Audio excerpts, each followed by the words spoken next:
हो दादा, केस काळे करायचा शॅम्पू आहे का? हो आहे ना. हा द्या ना. आणि ते लावायचं कसं ते पण सांगा बरं का, जरा माहित नाही मला, पहिल्यांदाच लावतो ना.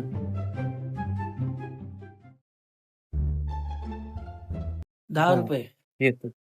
लावायचं कसं? लावायचं कसं ते तुम्ही युट्यूबवर बघा ना.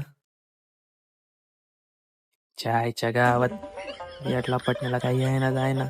युट्यूबवर बघायचं असतं तर मग तुझ्याकडे काय लावला असतो. येडा लापाट्याने. काय काय म्हणले? नाही नाही, काय नाही काय नाही. याड कसं आलो इथं. खाली काय हा बघताय? नाही काय नाही, ते चप्पलचा बंद तुटला का बघत होतो. फार्मसीत झालं ना तुमचं? हा, फार्मसी. काय नाही, लॉकडाऊन मध्ये झालं असेल. हा हा काय नाही काय, भेटलं. हा चालतंय, या मग परत.